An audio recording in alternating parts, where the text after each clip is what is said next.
Assalamu alaikum wa rahmatullahi wa barakatuh and welcome back to online classes of Iqra Huffaz Boys Secondary Schools, our project of Iqra Education System. Dear students of class 8, we are going through language practice exercises of unit number 7, the multiple roles that women play. In the last video lecture, I explained you about topic number 1, and that was comparative adjective with than. The use of than with comparative adjective. And I explained you all the things about adjectives in detail. I hope you have fully understood that. Today in this video lecture, we will study about emphatic pronouns. What are emphatic pronouns? Before we go further ahead with the explanation of emphatic pronouns, let's discuss the word emphatic. Okay, you can see here on the board, the word emphatic is actually adjective and emphasizes the verb of emphatic. Emphatic का जो verb होता है वो होता है emphasize और इसकी Urdu meaning होती है जोर देना. emphasize का मतलब जोर देना और emphatic का मतलब होता है जिसके जरिए से जोर दिया जाए, यानी कि जोरदार. तो यहां यूं emphatic प्रोनाउन के लफ्जी मायने आए जोर देने वाला प्रोनाउन या जोरदार प्रोनाउन. Is that clear? जोरदार प्रोनाउन या जोर देने वाला प्रोनाउन. तो आपको ये पता चला कि emphatic प्रोनाउन की लिटरल मीनिंग क्या है. क्लियर? अब आपको मैं सबसे पहले तो प्रोनाउंस का एक चार्ट सिखाता हूं जो आपको मैंने ऑलरेडी क्लास 7 में भी सिखाया था, क्लास 8 में भी आपके टीचर्स ने आपको पढ़ाया होगा. ठीक है? So with the help of that pronoun chart we will be able to understand emphatic pronouns. Clear? Here you can see you have the whole chart of pronouns in front of you. This is the chart of pronoun what we have already gone through a couple of times in class 7 and even in the first term of class 8. Class 8 के first term में भी हमने इस chart को discuss किया था, study किया था. इसमें आप मेनली 3 डिफरेंट कॉलम्स देखेंगे: personal pronoun, possessive pronoun, self pronoun. अच्छा, before we further go ahead, I would like to tell you that we have more or less 9 total pronouns in English language. 9 total pronouns in English language. कैसे 9 है? 6 आपके सामने लिखे हुए, 3 मैं आपको बता देता हूं.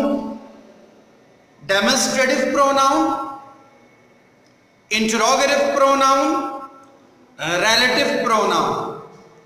Demonstrative pronoun this, that, these, those, ये 4 डेमोन्स्ट्रेटिव प्रोनाउन होते हैं. ठीक है? इस चार्ट के अलावा की मैं बात कर रहा हूं अभी आपसे कि ये 6 प्रोनाउंस मैंने लिखे हुए, इन 6 प्रोनाउंस को मैं समझाऊंगा. 6 के अलावा जो 3 प्रोनाउन है वो मैं आपको बता देता हूं. Demonstrative pronoun this, that, these and those. ठीक है? ये डेमोन्स्ट्रेटिव प्रोनाउन है. Interrogative pronoun which, what, who, why, how, ये सारे के सारे इंटरोगेटिव प्रोनाउंस कहलाते हैं. ठीक है? डेमोन्स्ट्रेटिव प्रोनाउन बता दिया आपको, इंटरोगेटिव प्रोनाउन बता दिया, रह गया relative pronoun. Relative pronoun I am not going to tell you right now what it is because you are going to study relative pronoun in your class 9 next year. Okay? तो ये 3 pronoun तो ये हो गए. बाकी जो शुरू के 6 प्रोनाउंस हैं वो मैं आपको इन डिटेल यहाँ बता देता हूँ, रिमाइंड करवा देता हूँ. Otherwise, the main topic of today's language practice is emphatic pronouns, and you can see here emphatic pronouns. These are emphatic pronouns. We will discuss what these are and how to use them and why to use them. Okay? लेकिन उससे पहले मैं एक background आपको remind करवा रहा हूँ, review दे रहा हूँ. ये पर्सनल प्रोनाउंस, पॉजिटिव प्रोनाउंस और सेल्फ प्रोनाउन, ये तो 3 मेन हेडिंग्स हैं. वो जो 6 प्रोनाउंस की मैं बात कर रहा हूँ, 6 काइंड्स ऑफ प्रोनाउंस की, वो क्या हैं? Subject pronouns, object pronouns, determiner pronouns, possessive pronouns, reflexive pronouns और एम्फेटिक प्रोनाउंस. चले वन बाय वन इसको देखते हैं, रिव्यू लेते हैं कि ये प्रोनाउंस क्या काम करते हैं. ये सारे 7 सब्जेक्ट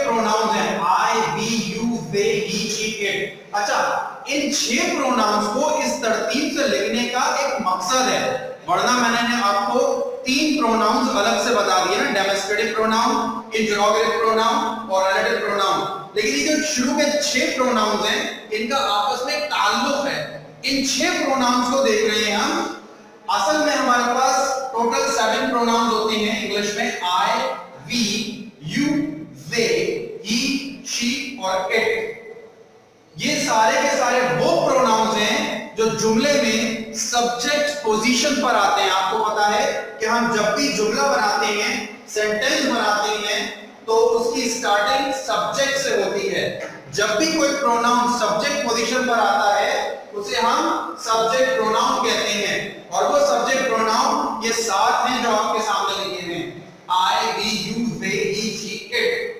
ठीक है, अब अगर यही प्रोनाउन जुमले में ऑब्जेक्ट पोजीशन पर आएंगे तो वो ये हो जाएंगे। अगर आई को आप ऑब्जेक्ट पोजीशन पर लाएंगे तो वो बी हो जाएगा, अगर बी को आप ऑब्जेक्ट पोजीशन पर लाएंगे तो वो अस हो जाएगा, यू ऑब्जेक्ट पोजीशन पर भी यू रहेगा, वे देम बन जाएगा, ही हिम बन जाएगा, शी हर बन जाएगा, और इट ही रहेगा। ठीक है, तो सब्जेक्ट प्रोनाउंस वो प्रोनाउंस जो सब्जेक्ट पोजीशन पे यूज होते हैं, ऑब्जेक्ट प्रोनाउंस वो प्रोनाउंस जो ऑब्जेक्ट पोजीशन पर यूज होते हैं। अब आगे बढ़ते हैं, डिटरमिनर प्रोनाउन और पॉजिटिव प्रोनाउन, ये दोनों भाई हैं और इनके वालिद साहब हैं पॉजिटिव प्रोनाउन। ये दोनों ही प्रोनाउन पोजेशन बताने के लिए यूज होते हैं। पोजेशन का मतलब मिल्कियत। जब आपको किसी की मिल्कियत बतानी हो तो उस वक्त जो प्रोनाउन इस्तेमाल होंगे वो ये 2 होंगे, या तो माय या माइन। आर, वी के लिए आर या आर्स, यू के लिए योर्स, सॉरी यू के लिए योर, नॉट योर्स, यू के लिए योर डिटरमिनर प्रोनाउन और योर्स, दे के लिए देयर और देयर्स, ही के लिए हिज और हिज, शी के लिए हर और हर्स, इट के लिए इट्स और इट्स। अब जब दोनों ही डिटरमिनर प्रोनाउन और पॉजिटिव प्रोनाउन, दोनों ही प्रोनाउन पोजेशन बताने के लिए इस्तेमाल होते हैं, तो फिर दोनों में फर्क क्या है? दोनों में फर्क क्या है? जी हां, दोनों में फर्क है, इसीलिए इनको अलग अलग लिखा गया है। दोनों में क्या फर्क है ये मैं आपको बताता हूं। Here you can see determiner pronouns के बाद, यानी कि my, our, your, their, his, her, its, इसके बाद, इन प्रोनाउंस के बाद लाजमी तौर पर नाउन का इस्तेमाल करते हैं हम। It is mandatory to use a noun after these determiner pronouns. इन सारे प्रोनाउंस के बाद लाजमी तौर पर नाउन का इस्तेमाल होना है, जैसे कि my car, our house, your book, their bags, his bike, her jewelry, its part। तो इन सारे प्रोनाउंस के बाद नाउन का इस्तेमाल लाजमी है, जबकि इन प्रोनाउंस के बाद, पॉजिटिव प्रोनाउंस के बाद, no noun, it is mandatory not to use any noun after these pronouns। इन प्रोनाउंस के बाद कभी भी नाउन का इस्तेमाल नहीं होता। Mine, bag, absolutely incorrect grammatically ये बिल्कुल गलत है कि माइन के बाद या आर्स के बाद या योर्स के बाद या देयर्स, हिज, हर्स या इट्स के बाद हम किसी नाउन का इस्तेमाल करें। So what I have told you, we must use noun after these determiners and we must not use any noun after these possessive pronouns. Now you know the difference between determiner pronouns and possessive pronouns। जब आपको noun का इस्तेमाल करना होगा, मिल्कियत जिस चीज की बता रहे हैं, ये एक रूलर है या ये एक स्टिक है, ठीक है, ये स्टिक का लफ्ज अगर आपको इस्तेमाल करना है पॉजिटिव प्रोनाउन के बाद, तो आप फिर डिटरमिनर प्रोनाउन लगाएंगे। My stick, our stick, your stick, their stick, his stick, her stick, its stick. Clear हो गई बात। लेकिन अगर आपको इस स्टिक का, इस नाउन का इस्तेमाल नहीं करना है तो फिर आप पॉसेसिव प्रोनाउन लगाएंगे, जैसे कि दिस इज माई स्टिक। और दूसरा जुमला बन सकता है दिस इज माइन, ये मेरी है। अब यहां पर स्टिक जो है वो अंडरस्टूड है, अब इसको इस्तेमाल करने की, जुमले में इस्तेमाल करने की जरूरत नहीं है। So I hope you people have understood कि पॉसेसिव डिटर्मिनर, डिटर्मिनर प्रोनाउन और पॉसेसिव प्रोनाउंस का डिफरेंस क्या है। दोनों ही मिलकर बताते हैं, लेकिन इन प्रोनाउंस के बाद नाउन का इस्तेमाल होता है, इन प्रोनाउंस के बाद नाउन का इस्तेमाल नहीं होता है। Let's move on to self pronouns, यानी कि रिफ्लेक्सिव और एम्फेटिक प्रोनाउन। आप देख सकते हैं कि रिफ्लेक्सिव प्रोनाउन भी सारे के सारे और एम्फेटिक भी प्रोनाउन सारे के सारे एक जैसे हैं। माई सेल्फ रिफ्लेक्सिव प्रोनाउन भी है, एम्फेटिक प्रोनाउन भी है। आवरसेल्व्स रिफ्लेक्सिव प्रोनाउन भी है, एम्फेटिक प्रोनाउन भी है। इसी तरह ये सारे प्रोनाउंस रिफ्लेक्सिव भी हैं, यही सारे प्रोनाउंस एम्फेटिक भी हैं। सेल्फ प्रोनाउंस का नाम क्यों है? क्योंकि इसके आखिर में सेल्फ आता है। जितने भी सिंगुलर प्रोनाउन उनके आगे सेल्फ, और जितने प्लूरल हैं उनके आगे सेल्व्स। ठीक है, माई सेल्फ सिंगुलर है, आवर सेल्फ ज्यादा की बात होती है। अच्छा, यू जो है, चूंकि हम सिंगुलर और प्लूरल दोनों के लिए इस्तेमाल कर सकती हैं, इसलिए यू के दो प्रोनाउंस बन सकते हैं, रिफ्लेक्सिव और एम्फेटिक। योर सेल्फ भी अगर सिंगुलर बंदे की बात कर रहे हैं, और अगर ज्यादा बंदों की बात करें तो योर सेल्व्स। ठीक है, देमसेल्व्स चूंकि प्लूरल है, हिमसेल्फ सिंगुलर, सिंगुलर सिंगुलर। सिर्फ देमसेल्फ प्लूरल है, योरसेल्फ प्लूरल है, आवरसेल्व्स प्लूरल है, बाकी आप देख लीजिए। ठीक है, अब सवाल ये पैदा होता है कि रिफ्लेक्सिव और एम्फेटिक प्रोनाउन में डिफरेंस क्या है। अगर ये दोनों एक जैसे हैं तो फिर डिफरेंस क्या है? देखिए, डिफरेंस बहुत आसान है, मैं आपको बता देता हूं कि डिफरेंस क्या है। अगर किसी भी सेल्फ प्रोनाउन को आप सेंटेंस में ऑब्जेक्ट पोजीशन पर इस्तेमाल कर रही हैं, फिर सुन लीजिए, मैं ऑब्जेक्ट प्रोनाउन की बात नहीं कर रहा। ये ऑब्जेक्ट प्रोनाउन तो ऑब्जेक्ट पोजीशन पर आते ही आते हैं। मैं कह रहा हूं कि अगर किसी सेल्फ प्रोनाउन को ऑब्जेक्ट पोजीशन पर इस्तेमाल करते हैं तो वो सेल्फ प्रोनाउन रिफ्लेक्सिव प्रोनाउन कहलाता है।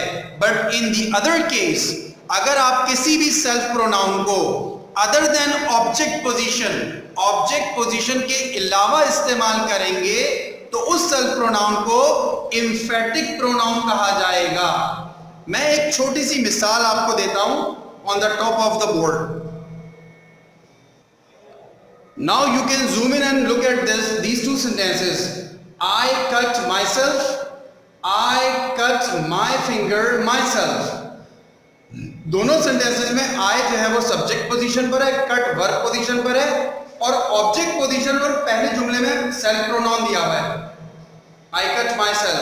तो ये myself, ये जो सेल्फ प्रोनाउन है पहले जुमले में myself, ये ऑब्जेक्ट पोजीशन पर है, जबकि दूसरे जुमले में ऑब्जेक्ट पोजीशन पर my finger है, और ये self pronoun myself object position के अलावा है। जुमले दोनों ही ग्रामेटिकली 100% करेक्ट हैं। सिर्फ फर्क क्या है कि इस जुमले में ऑब्जेक्ट पोजीशन पर myself है, जबकि इस पोजीशन पर myself ऑब्जेक्ट पोजीशन पर नहीं है। तो जिस जुमले में सेल्फ प्रोनाउन ऑब्जेक्ट पोजीशन पर होता है वो सेल्फ प्रोनाउन रिफ्लेक्सिव प्रोनाउन कहलाता है। अगर कोई सेल्फ प्रोनाउन ऑब्जेक्ट पोजीशन के अलावा है, इसको हम एम्फेटिक प्रोनाउन कहते हैं। आई कट माई सेल्फ में माई सेल्फ रिफ्लेक्सिव प्रोनाउन है, जबकि आई cut my finger my self में माई सेल्फ एम्फेटिक प्रोनाउन है। This is the difference between reflexive pronoun and emphatic pronoun. यही डिफरेंस है बस। ठीक है, ये डिफरेंस आपको पता चल गया। एम्फेटिक प्रोनाउन क्या होता है ये आपको पता चल गया कि एम्फेटिक प्रोनाउन वो सेल्फ प्रोनाउन जो ऑब्जेक्ट पोजीशन के अलावा आए जुमले में। अब ये जो सेकंड सेंटेंस में माई सेल्फ ऑब्जेक्ट पोजीशन के अलावा है ना, तो एम्फेटिक प्रोनाउन की पोजीशन क्या है?